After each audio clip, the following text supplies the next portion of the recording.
Então, vamos dar início ao nosso encontro, né? Eu vou agradecer a presença de todos que já estão aqui e os que vão chegar, né? E quero inicialmente apresentar aqui, de forma bem rápida, o capítulo São Paulo Laudato Si. Ele faz parte do movimento Laudato Si, né? Ele é regional aqui do estado de São Paulo, o nosso, mas existem outros capítulos pelo Brasil e também em outros países, né? Eu estou coordenadora do capítulo atualmente, né? Mas a gente tem uma organização formada pelo Francisco Moreno, Valéria Martim, o André Gonçalves, o Frei André, Francisco Surian, a Maria de Lourdes, irmã Claudenice e o Adilson. Então, nós que estamos na organização atual do capítulo Laudato Si. Bom, tendo apresentado, eu vou apresentar a Selma. A Selma, como ela falou, ela é aqui de Jacareí, é uma amiga nossa, né? E ela é coordenadora da campanha da fraternidade da paróquia São Francisco de Assis e região pastoral Imaculada Conceição, aqui em Jacareí, diocese de São José dos Campos. Então, Selma, a palavra é sua. Muito obrigada, Lúcia. Obrigada a todos. Paz bem, eu vou ser bem sucinta aqui para dar tempo, né, do nosso ilustre Marcelo conseguir passar todas as informações e nos abrilhantar com todo o conhecimento. Bom, estamos reunidos em nome do Pai, do Filho e do Espírito Santo. Amém. Amém. Vou fazer uma oração que eu fiz um compilado e eu achei muito bonita e simples e tem a ver com o nosso tema. Deus Criador, Tu que nos confiaste a beleza da terra como dom e responsabilidade, inspira-nos a viver o chamado da Laudato Si, cuidando da casa comum com amor e justiça. Nesse tempo de eleições no nosso país, derrama sobre nós o espírito de sabedoria e discernimento. Que cada voto seja a expressão de esperança, compromisso com a dignidade humana e respeito pela criação que geme e espera a redenção. Fortalece nossas lideranças para que governem com humildade, buscando o bem comum acima de interesses pessoais. Que o Brasil floresça em solidariedade, na defesa dos pobres, dos vulneráveis e da natureza. Assim, que possamos, como povo de Deus, caminhar juntos em paz, cultivando justiça, a fraternidade e o cuidado com a nossa casa comum e com toda a nossa vida. Assim seja. Amém. Amém. Eu acho que é bem sucinto para a gente não perder, né, o tempo. E eu obrigada a todos vocês.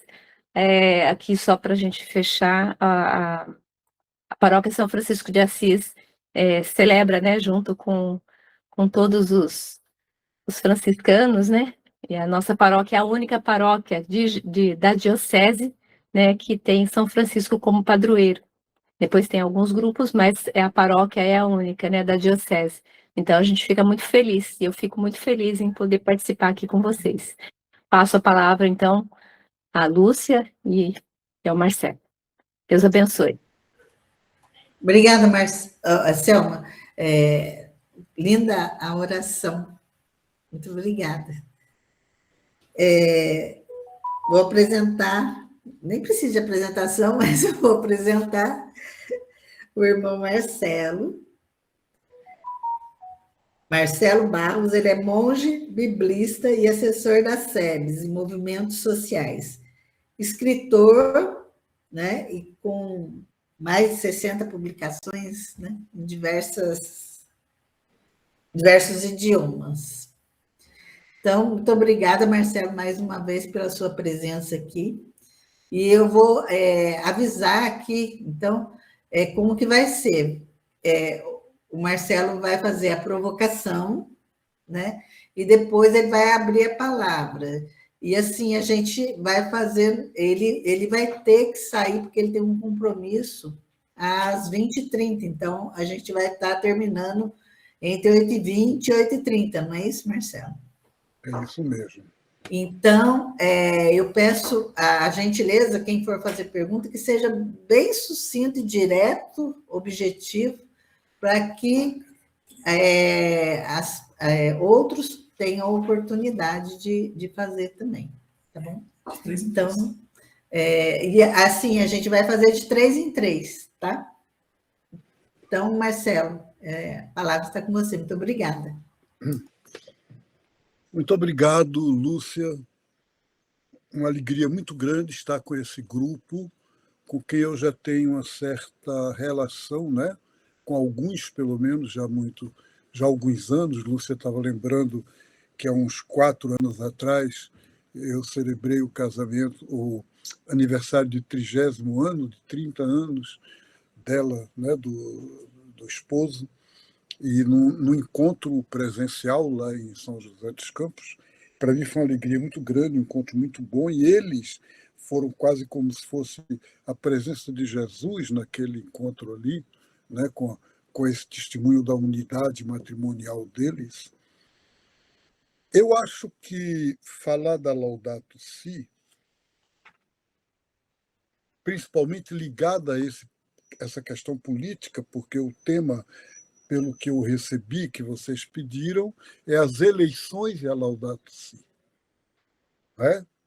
É o desafio dessa campanha eleitoral no Brasil e o que é que a Laudato Si pode nos ajudar com relação a isso. Eu entendi que era isso, certo? Então, vamos fazer uma pequena, breve introdução à Laudato Si na igreja e no mundo, e aí a gente vai para o Brasil e a gente conversa sobre essas eleições. Tudo que eu disser aqui será uma posição, eu estou dizendo como uma provocação para a conversa, então não é um dogma, não é uma verdade afirmada categoricamente. Qualquer um de vocês pode dizer: eu não concordo, eu discordo. Eu fui discípulo de Dom Helder Câmara, que dizia: quando você concorda comigo, você me confirma e eu te agradeço. Mas se você discordar, eu vou ainda lhe agradecer mais, porque você vai me ajudar a aprofundar o assunto, mesmo que eu continue não pensando como você. Então, essa postura de diálogo, que não é uma postura de controvérsia, de debate, de polêmica, onde o importante é a gente ganhar, mas é um diálogo em que a gente se coloca juntos em busca da verdade que eu não possuo e você não possui. Nós estamos juntos no caminho. A gente tem alguns lampejos, mas não tem a verdade inteira. Então, é bom a gente saber que a Laudato Si é a primeira encíclica, a primeira carta de um Papa em toda a história do mundo sobre o tema da ecologia integral. Nunca nenhum Papa escreveu nada. Outra coisa, em geral, as cartas dos Papas, as encíclicas, são dirigidas aos bispos, cardeais, padres e grupos de igreja. Essa carta, o Papa começa dizendo assim: quero dirigir-me a cada pessoa que habita neste planeta. Laudato Si número 3. Nesta encíclica, pretendo especialmente entrar em diálogo com todos e todos os seres humanos a respeito da nossa casa comum. Portanto, é uma carta dirigida à humanidade. Não só a quem tem fé, não só a quem é católico. A toda a humanidade. E o assunto não é o ambiente, não é a ecologia ambiental, é a ecologia integral. O que é ecologia integral? É a ecologia que junta o ambiente, a sociedade, a ecologia social, e a espiritualidade humana, ecológica, a ecologia interior, mental, pessoal, chame como quiser, a ecologia profunda. Então, o Papa, nessa carta, chama a atenção da humanidade para o problema talvez mais grave, mais sério, mais desafiador que nós estamos enfrentando no nosso tempo. Eu estou aqui conversando com vocês. Neste mês, 3 terremotos importantes, impactantes,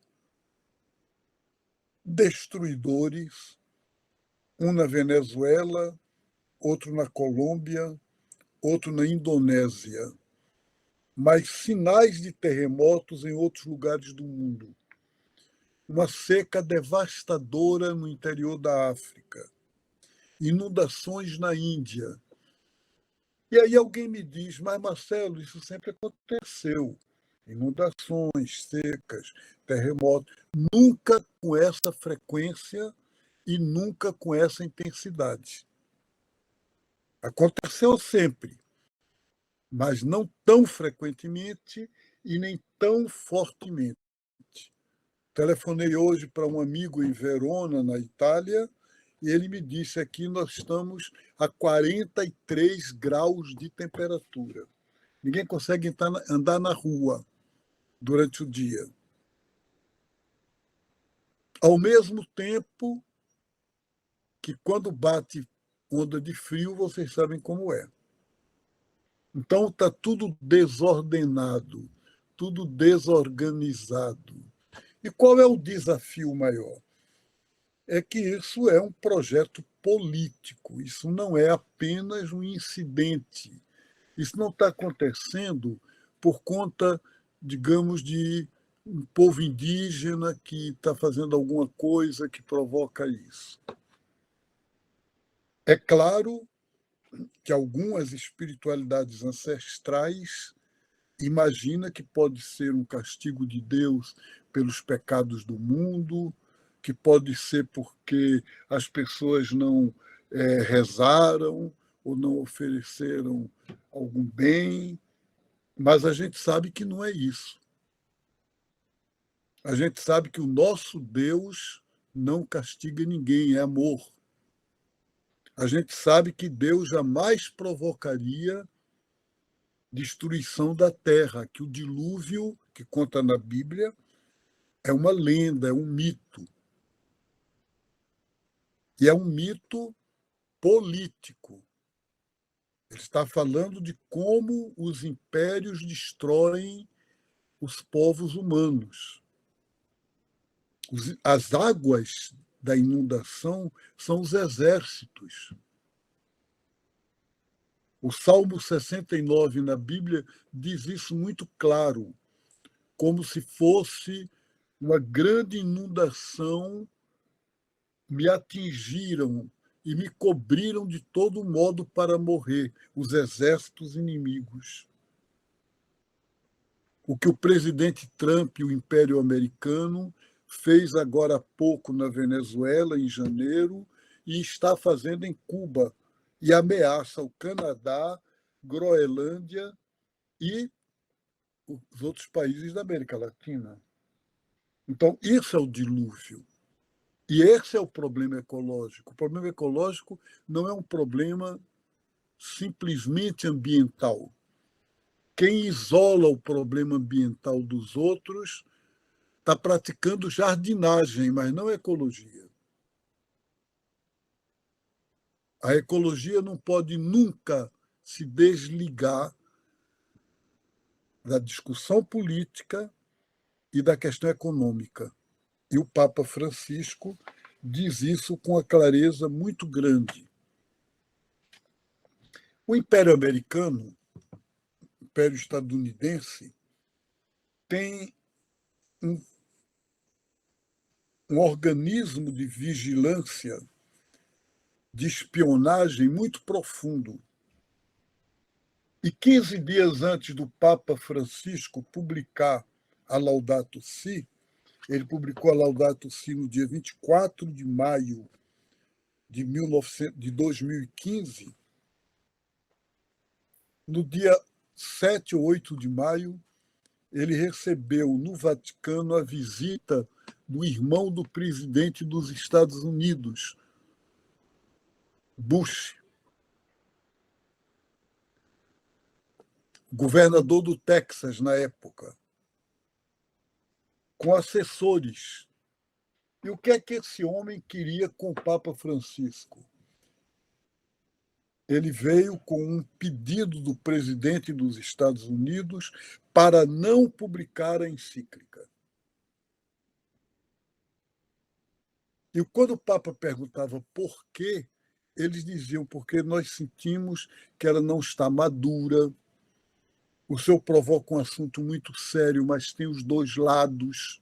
O senhor só está dizendo um.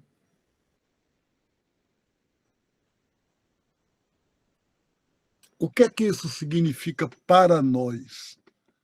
Que o Papa estava mexendo numa casa de maribondos, no vespeiro, que o Papa estava tocando num ponto muito, muito sensível do império político do mundo.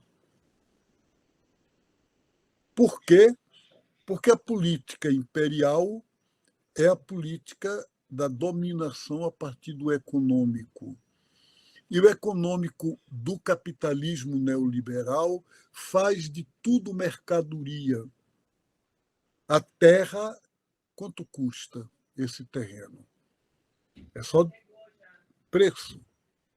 A água é um elemento da Bolsa de Valores de Boston, de Nova York e de Chicago. E hoje nós compramos uma garrafa de água mineral às vezes mais cara do que um litro de leite. Então, a água é um bem econômico muito grande. Os movimentos ecológicos, a rede ecumênica da água que nós temos no mundo e que no Brasil está muito atuante, rede ecumênica da água. Eu sou um dos membros, sou conselheiro da rede ecumênica da água, insiste, a água não é mercadoria. A água é um bem comum para toda a humanidade.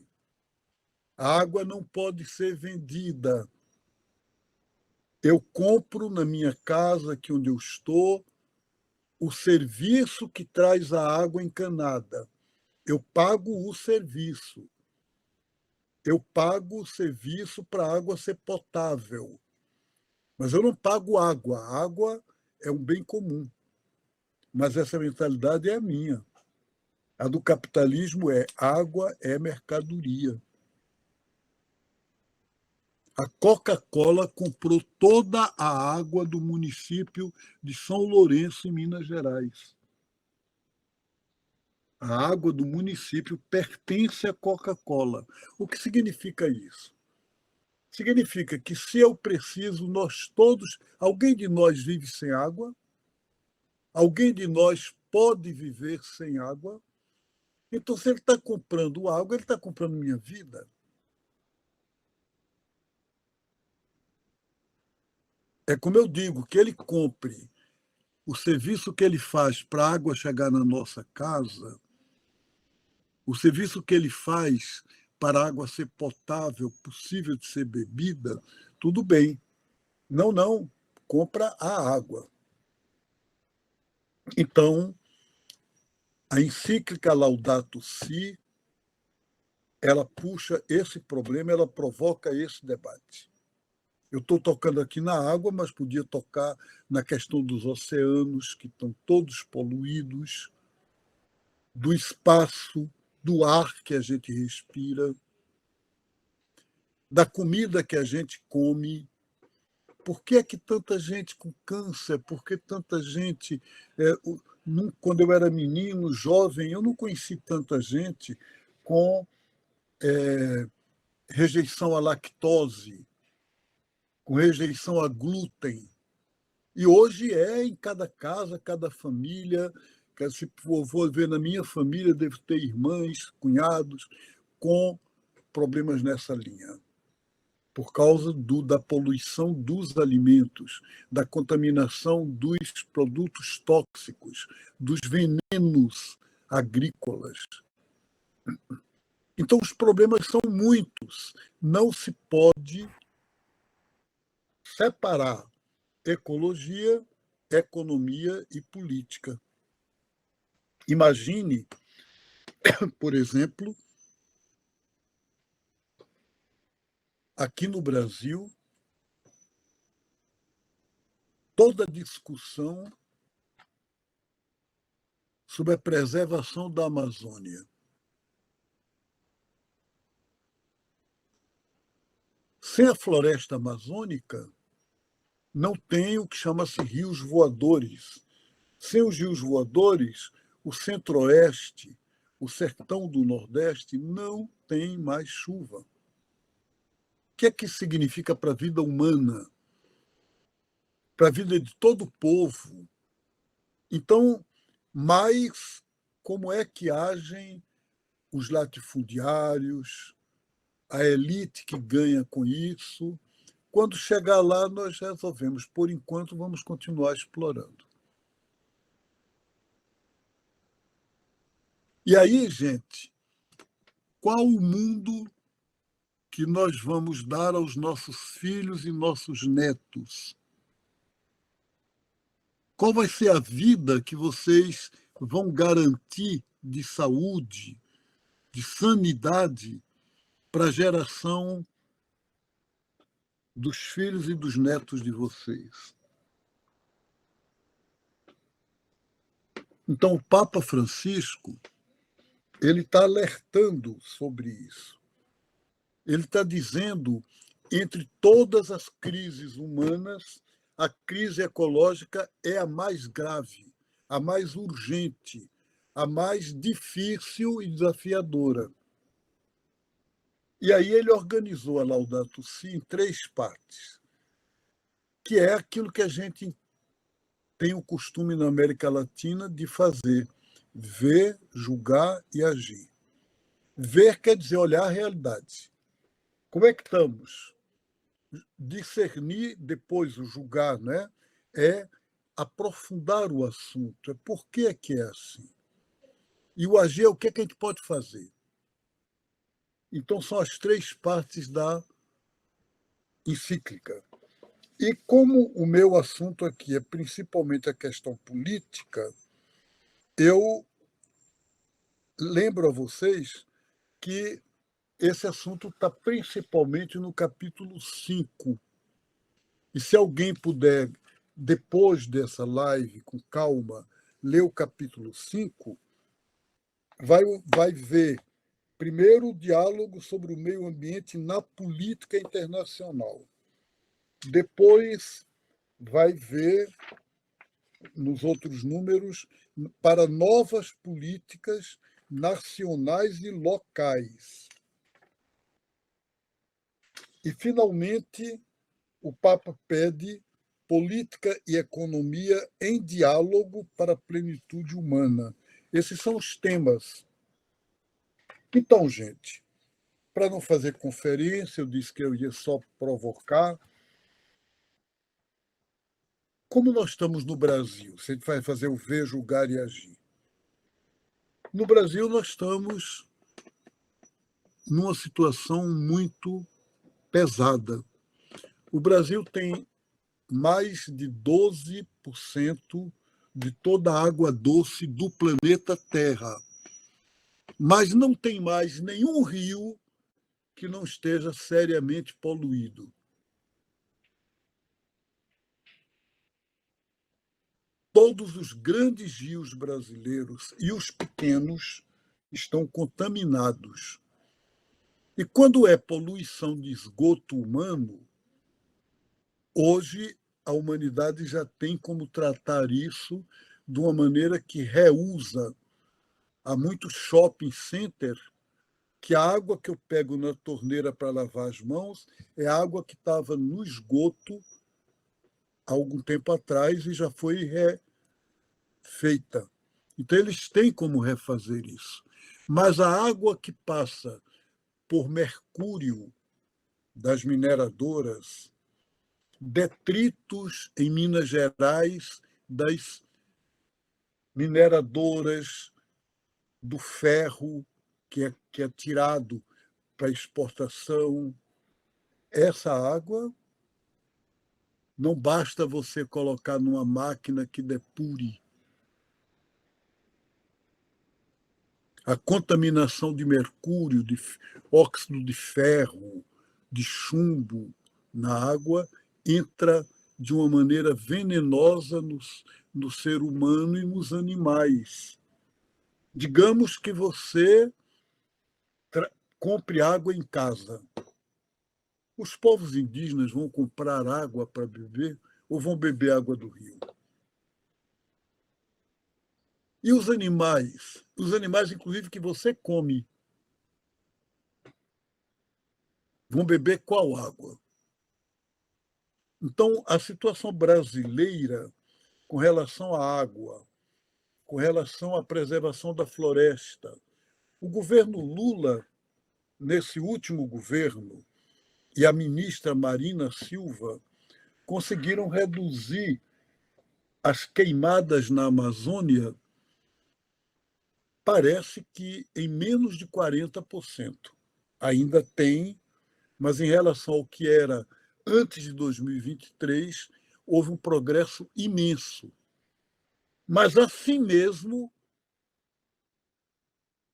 o que isso significa de destruição ambiental, de morte para os animais e empobrecimento da terra, não tem remédio. E aí, direita e esquerda não estão tão distantes assim. Extrema-direita, sim. Mas se você tem gente que diz que a Terra é quadrada, é plana, não é redonda, que vacina não vale nada e não deve ser tomada, é claro que você não vai esperar dessas pessoas sensibilidade ecológica. O que você vai esperar é o que o ministro Ricardo, né, do Bolsonaro dizia, deixar a boiada passar. Mas isso é extrema-direita. A direita civilizada não é assim. Até porque descobriu que existe economia verde. A economia verde é, se eu posso ganhar mais dinheiro preservando, por que eu vou estragar? Então, vamos converter a nossa fazenda de gado, que tinha destruído mata, tinha poluído rios, tinha acabado com tudo, e agora está secando, no Hotel Fazenda. E aí você convida o povo da cidade para ir passar um final de semana ecológico, bonito. A gente revitaliza o rio para ter uma cachoeirazinha artificial para as pessoas acharem muito bonito. E faz programas e se torna um hotel e vende muito bem. Então, a ecologia dá dinheiro. E, nesse sentido, a direita civilizada aceita ser ecológica. A Petrobras diz, para cada destruição que nós fazemos na exploração do petróleo, a gente promove, patrocina programas ecológicos. E não é mentira, eles fazem. Só que não muda a realidade do mundo. É uma ecologia de fachada, é uma ecologia de venda turística. Vá lá aprofundar o dia a dia. Vá ver o que é que está acontecendo por trás de tudo. Não é a ecologia integral. Se você disser o Pantanal do Mato Grosso está se acabando, então vamos fazer o quê? Colocar polícia para prender fazendeiro que queima.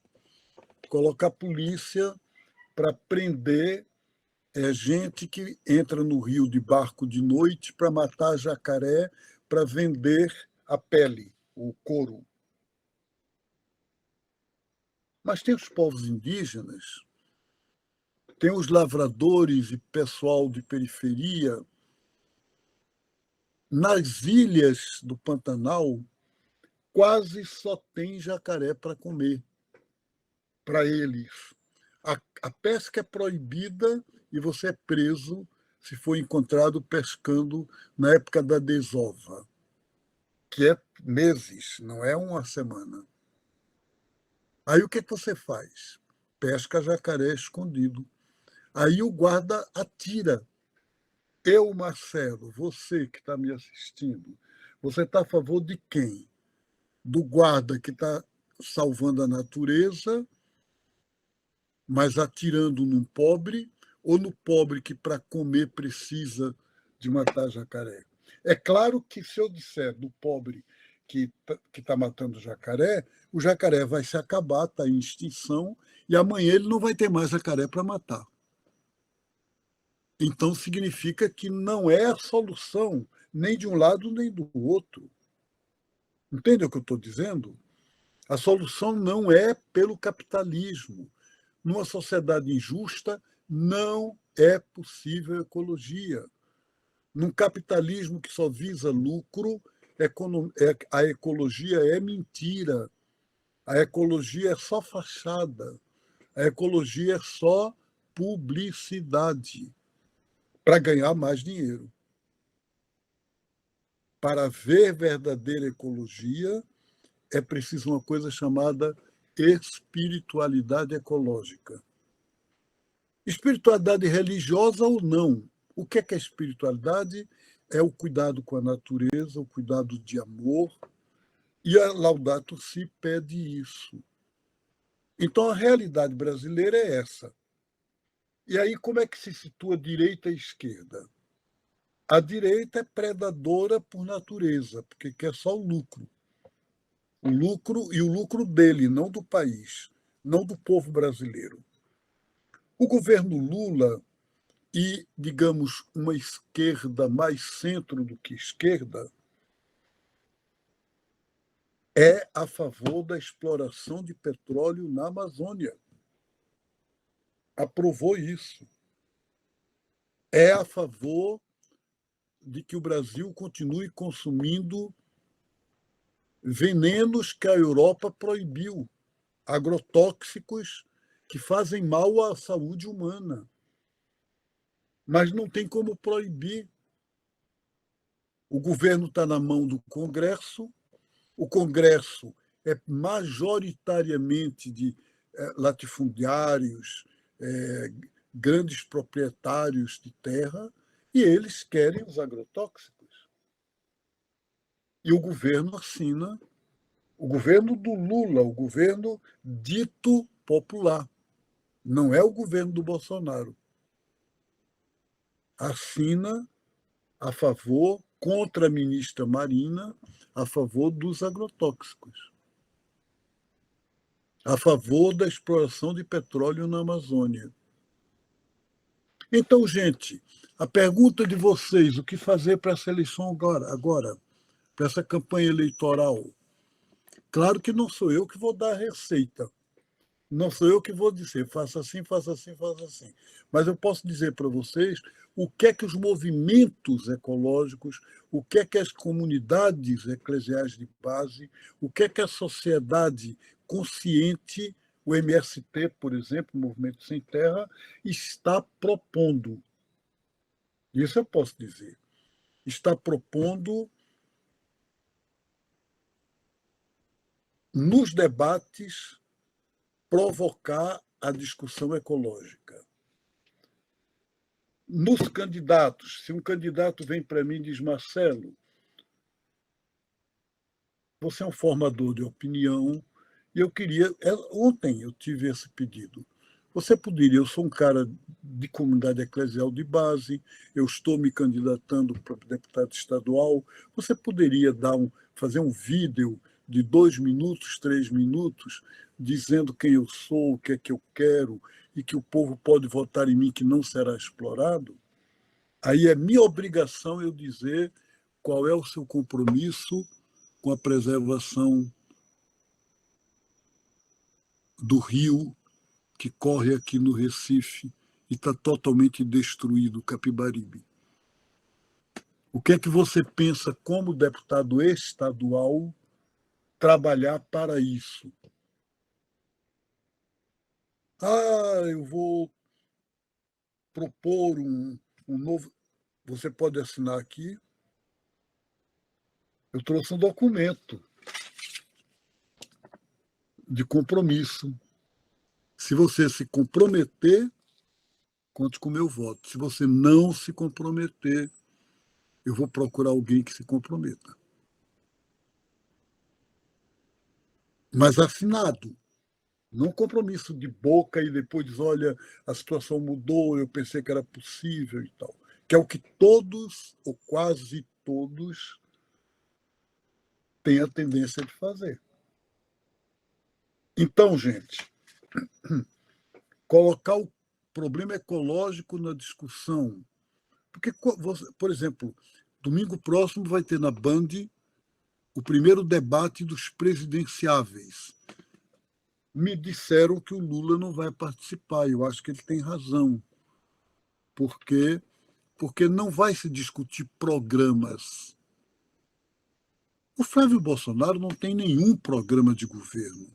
Ele quer apenas garantir que a família dele não vá para a prisão e que o pai saia. Mas ele está implicado em problemas de corrupção terrível. O irmão está sendo julgado pela polícia, o Eduardo, e o irmão menor também com problemas de corrupção, o Jair. Então ele quer ser presidente da República para garantir tudo para a família dele, só isso. Agora, que o Brasil se acabe, que o Trump invada aqui, ou que para ele... Então, vai debater o quê num debate de televisão? Isso que eu estou dizendo é que ele não vai dizer em público. Ele vai dizer que ele quer salvar o Brasil do comunismo. De qual comunismo? Do Lula? Que já em 2002 dizia, eu não sou de esquerda. Então, os outros ou não representam nada, ou estão na mesma linha. O Ronaldo Caiado, o que é que ele propõe para o Brasil? Ele está no segundo governo de Goiás. Eu morei na cidade de Goiás muitos anos, a cidade que foi o berço da família dele. Era apenas latifúndio e coronel. Era o coronel que resolve tudo, até o voto dos pobres coitados. Então, gente, quem é que a gente tem? Porque antes, nas eleições, você tinha o Lula, mas tinha a Marina, tinha o Alckmin, tinha gente que não era de esquerda, mas, digamos, tinha juízo. Hoje você não tem. Eu peguei um Uber uma noite em São Paulo e o motorista começou a falar comigo. E quando ele descobriu que eu era educador, ele não sabia que eu era monge nem padre, e eu também não disse. Mas ele viu que eu estava com livros na mão, voltando de uma conferência. E ele disse, eu também sou educador, eu sou mestre, eu fiz mestrado em teologia na Igreja Adventista do Sétimo Dia. E aí eu disse, parabéns, que ótimo, mas quieto. Aí ele disse, mas nós saímos da igreja, eu e meu sobrinho, porque a igreja aceitou se deixar iludir pelo Bolsonaro. Aí eu disse, mas não quis debater. Aí ele disse, o Bolsonaro fez na igreja um compromisso de ser de direita, mas ele não é verdadeiramente de direita. Ele fez várias coisas que são dessa esquerda comunista. Eu estou agora numa igreja que essa tem um compromisso com a direita. Aí eu perguntei, que igreja é essa? Igreja Católica Apostólica Romana, em São Paulo. E eu disse, mas como é que essa igreja, eu, inocente, né? Como é que essa igreja tem compromisso com quem de direita, se não é a família do Bolsonaro? Com um rapaz que coordenou o Movimento Brasil Livre, o Renan Santos, ou é Silva, não sei. Ele é de qual partido? Ele deve ser do Partido Democrata Cristão. Eu calado estava, calado fiquei, não vi que não havia inteligência para conversar e pensei, nós temos que trabalhar por não partidarizar a fé, a igreja, e não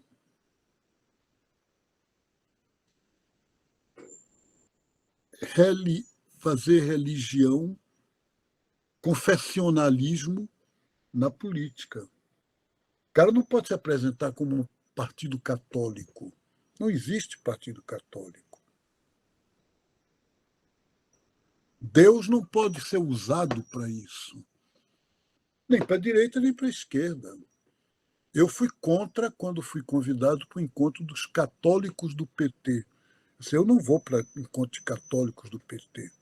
O PT é um partido que deve ter todos, e nós estamos, se quiser ser do PT, ou do PCdoB, ou do PSOL, não pode ser de partido de direita. Mas de qualquer partido popular pode, é seu direito.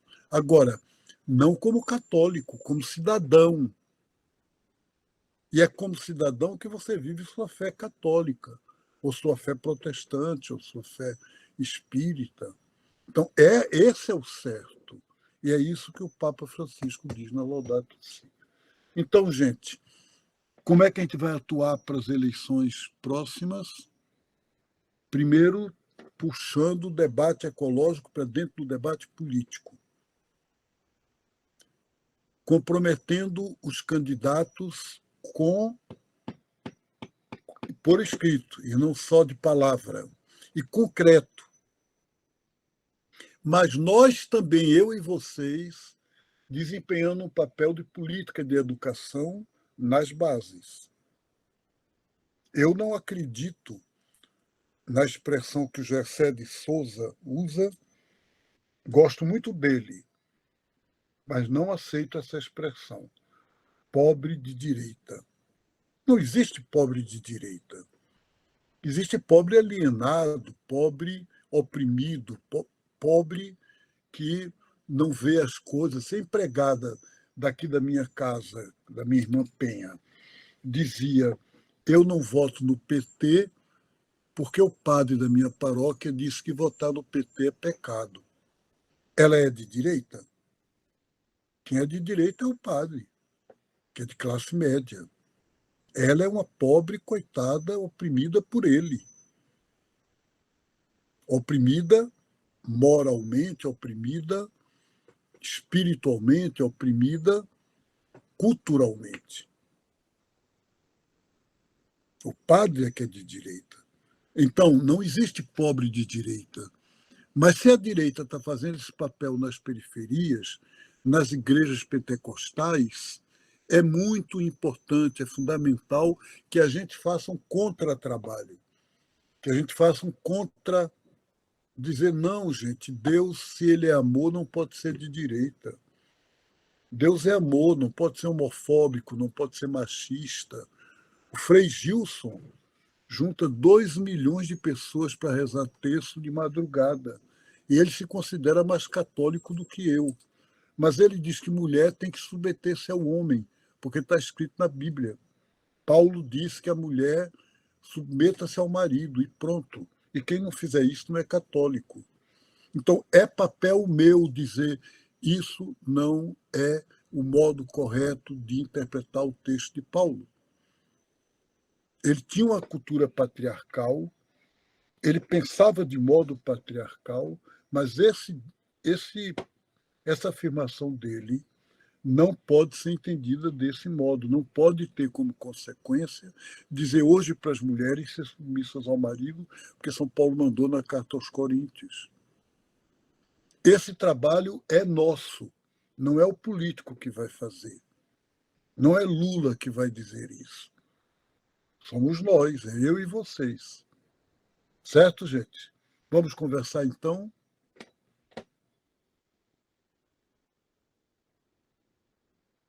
Vamos abrir as perguntas.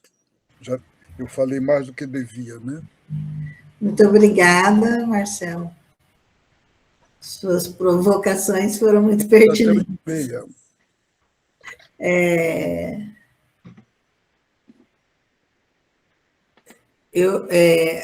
Para fazer a inscrição, tem que levantar a mãozinha. 3 pessoas perguntam. E aí, seja sucinto, vai, repete isso. Uma pergunta direta, objetiva, que é 3 pessoas. Alguém tem algo para perguntar? Não consigo ver todo mundo aqui.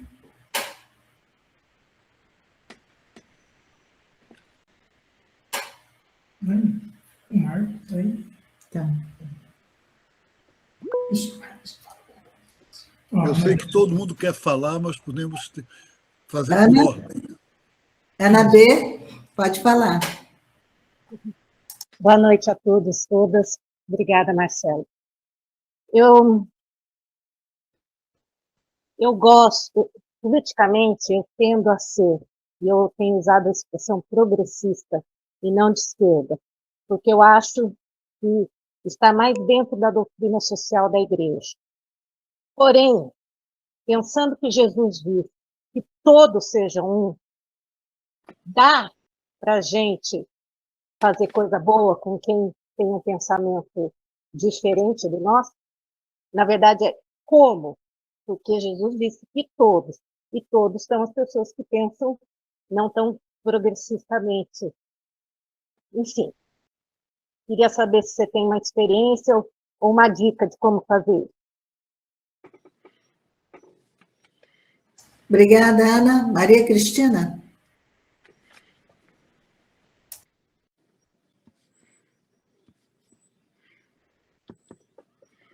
Tem que abrir o áudio, Maria Cristina. Microfone. O microfone seu está fechado. A gente não está ouvindo nada. Você tem que abrir o microfone. Fabrício. Eu não estou vendo mais quem está falando. O Francisco, passa para o Francisco. Francisco. Francisco. Enquanto você não consegue abrir, vou passar para o Francisco. Boa noite, Marcelo. Parabéns aí pela exposição que você fez aí. Você não acha assim que seria... porque está na Bíblia, né? Todo o poder de Deus vem da autoridade, uma coisa assim. Toda autoridade vem de Deus. Essa frase à direita, extrema-direita, pega bem firme nisso. Mas eu tenho a concepção, veja se você concorda, o poder, atualmente, numa república democrática, o poder não é do João, do Pedro, do Lula, ou do Bolsonaro, ou do governador que está lá. O poder é do povo. Você concorda? Você não acha que está faltando isso, que deveria ficar esclarecido isso, que está faltando isso? Ou seria por aí explicar o que nós temos, nós somos contribuintes, nós pagamos imposto, nós que temos essa autoridade é nossa. O que você acha? O que você pode dizer disso? Obrigado. Uma terceira pessoa. Bom, meu microfone agora abriu, gente. Marcelo, uma alegria grande estar aqui te ouvindo, né? Essa reflexão, trazendo esse ver da nossa realidade brasileira. E a gente está com a campanha política que praticamente deu um pontapé inicial, praticamente a partir de ontem, e diante do negacionismo que a gente ainda vem enfrentando, diante da questão das fake news, e que faz com que muitas pessoas vejam que a política não é uma coisa boa, e elas preferem se abster do voto. O que é que você diria para a gente de como lidar ao longo dessa campanha, que praticamente 44 dias só temos a partir de hoje, para que a gente faça um trabalho de conscientização junto àqueles que possam fazer uso de um voto mais consciente na eleição deste ano. Obrigada. Francisco, toda autoridade vem de Deus, é uma frase de Paulo, na carta aos Romanos, no capítulo 13, logo depois que ele diz: amai vossos inimigos, no capítulo 12. Porque ele está falando para os cristãos de Roma sobre o poder do Império Romano. Então, mas o problema dele é, se ele disser enfrentem, ele está dizendo morram. E o Império Romano matava mesmo, sem problema nenhum. Então, ele encontra uma forma de dizer amem os inimigos. Amar os inimigos não é a mesma coisa de amar os amigos. Não é um amor sentimental, não é um sentimento de amor, é uma postura. E essa postura é: mantenham-se firmes na fé, respeitem a autoridade naquilo que elas têm de Deus. Então, é uma posição estratégica, conjuntural, que eu não posso pegar essa frase e aplicá-la para a política de hoje. Se eu fizer isso, esse fundamentalismo, eu estou contra o próprio pensamento de Paulo, que em outros lugares foi condenado pelas autoridades porque as enfrentou. Ele não seguiu ao pé da letra que toda autoridade vem de Deus.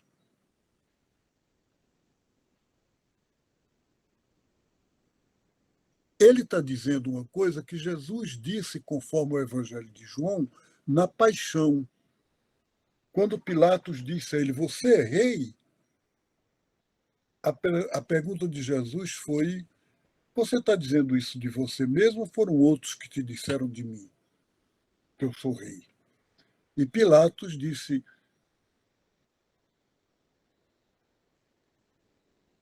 se você é rei, cadê seu exército? Cadê seus... Né? Quem vai lhe defender? E Jesus disse a Pilatos: nenhum poder terias sobre mim se não te fosse dado do alto. É um pouco isso que está dizendo, que sua autoridade tem uma base no projeto divino, que é de organizar o mundo. Mas você não está de acordo com esse princípio. Jesus diz a ele no outro momento: quem te entregou a mim tem mais culpa do que você. Então, primeiro, ele está dizendo que ele tem culpa. Ele não está dizendo que porque ele é autoridade, tudo que ele faz está certo. Ele tem culpa. E segundo, quem me entregou a você tem mais culpa, por quê? Porque você está sendo instrumento usado para me matar, que os religiosos querem em nome de Deus, os religiosos do templo. Entendeu o que eu estou dizendo? Então, portanto, não dá para fazer esse tipo de raciocínio. Ana Beatriz, Jesus disse: todos sejam um, aos discípulos e discípulas dele durante a ceia, antes de morrer. Ele não disse isso para o mundo, ele não disse isso para os políticos. Aí é que está, a gente não pode fazer leitura fundamentalista. O que Jesus disse quando mandou os discípulos em missão, você lê lá no capítulo 10 de Mateus, de certa forma é exatamente o contrário. Eu não vim trazer a paz, eu vim trazer a espada. Eu vim jogar pai contra filho, filho contra pai, mãe contra filho. Já leu isso? Então, como é que o mesmo Jesus que disse na ceia, eu vos deixo a paz, eu vos dou a minha paz, agora diz isso, mas é que ele disse uma coisa para umas pessoas e outra coisa para os outros. E a gente tem que entender esse jogo. Então, qual é a postura que a gente tem perante o inimigo, vamos chamar assim, o adversário? Eu tenho que ser ético, primeiro. Então, eu não uso golpe baixo. Eu não desumanizo o adversário, mas ele é meu adversário. E eu não vou ceder nesse ponto.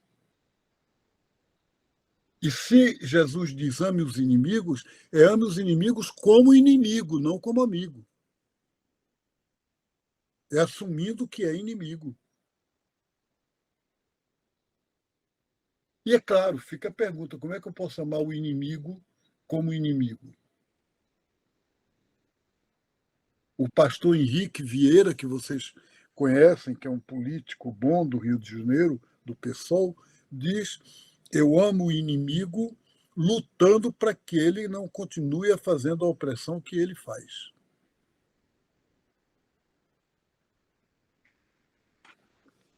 Maria Cristina pergunta sobre a conscientização. Essa é a grande dívida nossa, porque nos anos 80, nos anos 70, nos anos 90, nós cristãos ligados às bases estávamos, de fato, quantidade de irmãs religiosas que eu me lembro nos anos 70 morando em favela, morando em acampamentos do MST, morando nas periferias. Eu mesmo, jovem, saí de um mosteiro de 500 anos e fui morar numa periferia de periferia em Olinda. E depois saí do mosteiro de Olinda de 500 anos e fui ajudar irmãos beneditinos numa implantação de beneditinos num mosteiro pequeno, pobre, que a gente trabalhava tirando leite de vaca, e eu fiz isso durante 2 anos. Hoje em dia, quem é que está fazendo isso? Onde é que estão os religiosos? Mesmo meus amigos, mesmo o pessoal nosso, companheiro, estão naqueles conventos grandes, estão nos colégios, estão nas paróquias ricas ou de classe média. Quantos estão na periferia? Quantos estão no trabalho concreto de favela? Quem é que está lá?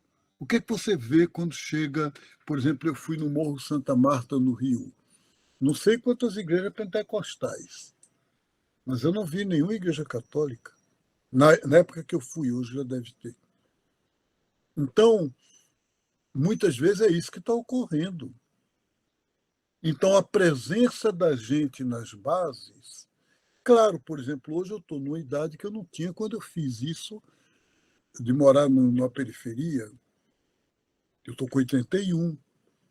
Mas eu posso correspondentemente, por exemplo, eu aceito todo último sábado de cada mês estar no encontro das comunidades eclesiais de base no Morro da Conceição. E eu vou como prioridade.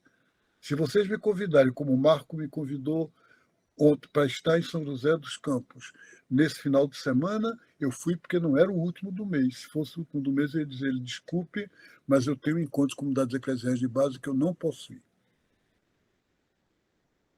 Então, que vocês possam também dizer o que é que eu posso fazer para a educação da base? De presença, de amizade. Não estou propondo que você vá fazer cursos. Estou propondo que você visite, que você conheça o pessoal, porque quando você faz isso, se insere na relação, imediatamente vem esses assuntos, vem essa conversa. É porque eu sou amigo do Ezequiel, do Eliezer, desculpe, do Eliezer que me leva para o aeroporto para eu ir lá para atender o Marco e para servir a ele, que é um bom patrão. O Eliezer me diz, em quem é que você acha que eu devo votar? E aí eu respondo, olha, você vota de acordo com sua consciência. Mas e você, em quem vai votar? Mas essa conversa é uma conversa de amigos, gente. Se para ele eu fosse o padre Marcelo, o Dom Marcelo, que ele está levando, vocês acham que ele ia perguntar isso? É porque ele me ajuda toda hora, eu ajudo ele no que eu posso, a gente tem uma relação de amizade. Quando eu preciso pegar remédio no hospital, que eu estou com um horário muito cheio, eu peço a ele, pago o que é necessário do que ele vai gastar, mas ele me faz o favor de ir. Então, ele é um amigo de periferia, de educação bem popular, mas ele se encontra bem comigo, ele tem liberdade, porque criou-se uma inserção. Essa é a proposta que eu faço a vocês. O povo não gosta de curso, não adianta chegar lá e propor curso bíblico. Houve uma época que era assim, agora não. Agora eles só veem televisão, internet no celular. Mas a relação pessoal, ninguém substitui. Certo? Vamos fazer ainda o último ciclo de perguntas e a gente encerra?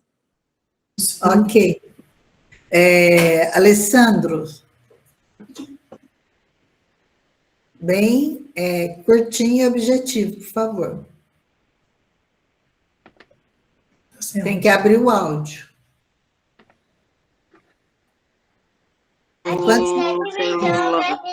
Ai, meu Deus do céu.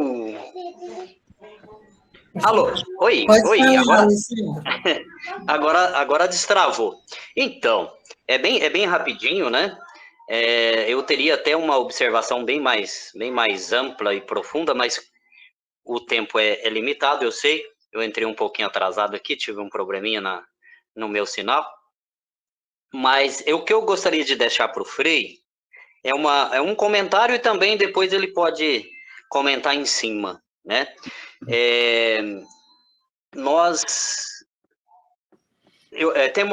Teve uma companheira que disse que ela é progressista, mas não é de esquerda, né?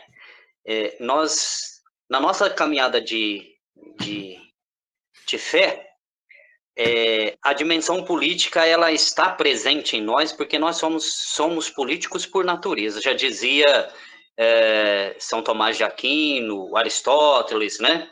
E tantos outros. Então, nós fazemos política a todo momento, né? Como diz Dom Pedro Casaldáliga, como dizia o saudoso Dom Pedro Casaldáliga, há a política de uns e a política dos outros, né? Então, dentro dessa política de uns e a política dos outros, qual política nós abraçamos? Qual política nós defendemos, né? Nós sabemos que todas as instituições políticas partidárias são feitas de pessoas e o ser humano é sujeito a falhas. Os partidos políticos têm acertos e têm erros, assim como todas as outras instituições. Até como igreja, nós sabemos que a igreja tem os seus erros, né? Mas também tem muitos acertos. Então, dentro do caminho político que nós abraçamos por princípio e por ser iluminados pelo Evangelho, né? Porque Jesus também fez política, a política da inclusão, a política da justiça, a política do bem comum, a política da profecia, e a política da boa nova, né? E propôs um projeto, o projeto do reino, contrapondo o reino do Império Romano, né? E essa política do reino é uma política inclusiva, uma política de promoção da vida e da dignidade da pessoa, né? Nós estamos num momento difícil, delicado, aonde temos um grupo político que tem referência na sociedade, infelizmente, tem seguidores, e não são poucos, que muitas vezes usa da religião para se promover politicamente uma política que constrói, que não constrói a vida, que constrói a morte. Por favor, seja bem breve. Tá. Ainda tem o Surian e o Marco. Sim, ele já fez então, a estou pergunta, concluindo. Né? Então, como eu estava dizendo, esse grupo político estão aí, tem muita força, tem muito recurso financeiro, tem redes sociais, os donos das Big Techs estão na mão deles, e vai ser uma luta para que a gente possa não fazer esse grupo conquistar o poder, né? Porque o poder político, ele que vai conduzir os destinos do nosso país, vai conduzir os destinos das nossas vidas. É um momento muito histórico. Eu gostaria que o Frei comentasse a respeito disso. Ciro? Estão me ouvindo? Sim. Eu gostaria de perguntar apenas se existe uma possibilidade de, como o país está polarizado, se existe um caminho para, não como extremos, mas para que ambos os lados subam a rampa do Planalto e como Homo sapiens possa, com uma equipe, trabalhar o que venha atender quase toda a população nacional. Evidente que eu também tenho um lado. Eu sou contra a direita radical. Porém, como grande parte do país está polarizado, será que não existiria um meio de ambos os lados, como sapiens, trabalharem para o nosso país e não para um lado político? Vou responder essas duas perguntas e a gente encerra. Surian? Não, peraí. A pergunta do Alessandro é: qual é a política que nós abraçamos? Não é o Helder Câmara que me formou? Oscar Romero, que era arcebispo de El Salvador, e a igreja canonizou como santo, ele era um santo arcebispo que foi assassinado enquanto celebrava a missa. E ele dizia: existe uma política digna, há uma dignidade na política que faz da política um exercício de santidade, porque é de amor às pessoas. E existe uma política que não é digna. Em português a gente diria politicagem, não é política. E diria a pessoa: você não é político, você é um politiqueiro. Mas as duas coisas não estão separadas. nem nas pessoas. Às vezes, uma pessoa que é boa, que é um político que está querendo o bem do povo, pode ter seus defeitos, de tal maneira que não é assim como se fosse aqui está o bem, aqui está o mal, eu vou para o bem. Não, é discernir no meio daquilo que é humano essa política que é serviço ao bem comum.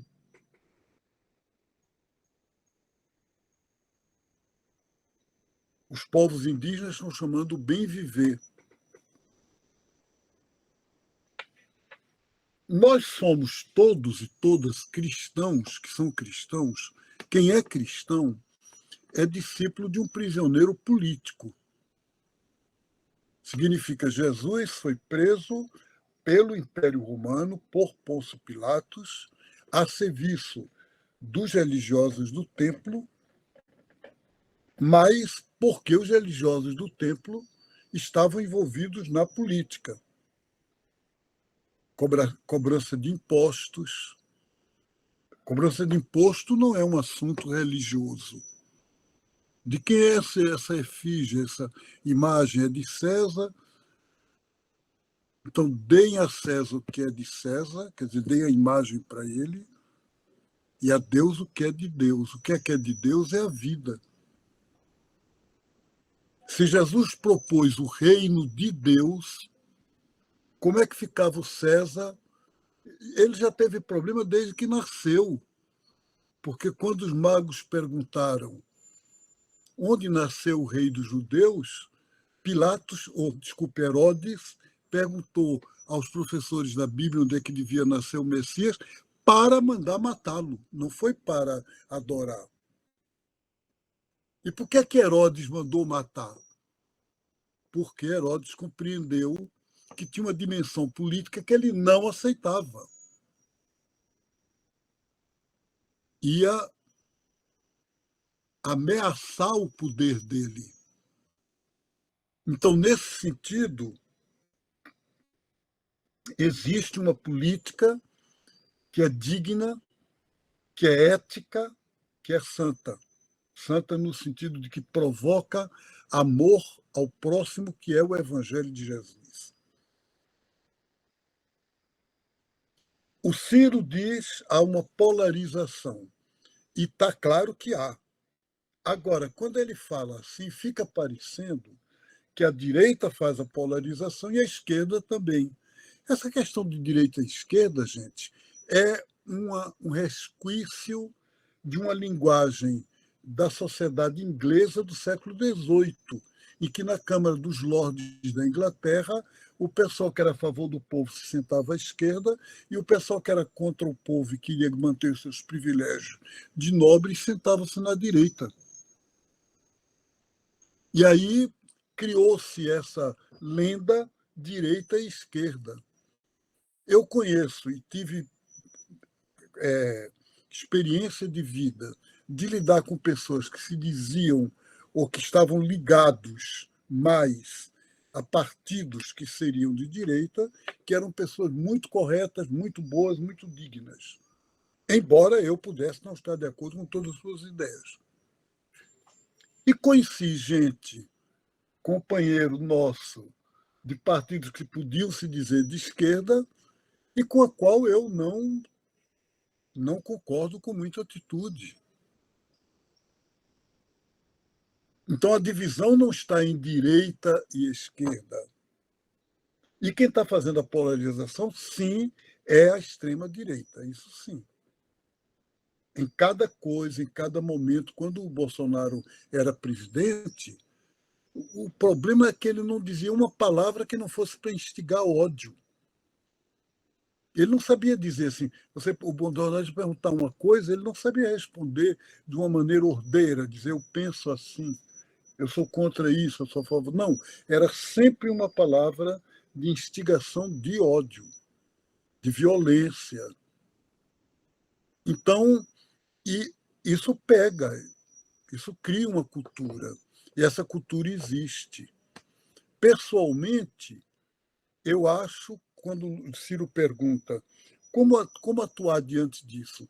Eu não procuro não alimentar polarização. E como é que eu faço? Eu acentuo a proposta. Então, eu não faço política para bater em ninguém.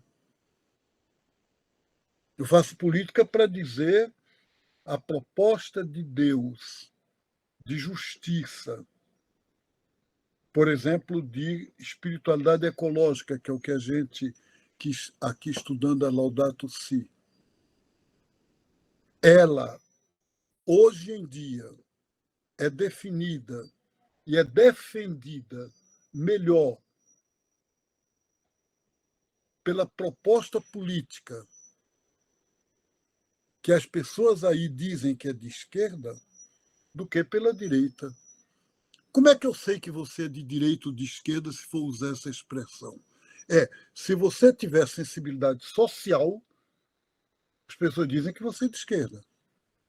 E se você não tiver sensibilidade social, você pode ser considerado de direita. Ora, o que é sensibilidade social? É preocupação com os outros. E o que é que Deus quer da gente? Que a gente tenha preocupação com os outros ou que você diga, primeiro eu cuido de mim, já cuidei muito dos outros, agora paciência. Estou nem aí. Não tenho nada a ver com isso. Que 700 mil brasileiros morram vítimas de uma pandemia. E o presidente diga, não tenho nada a ver com isso. Define o quê?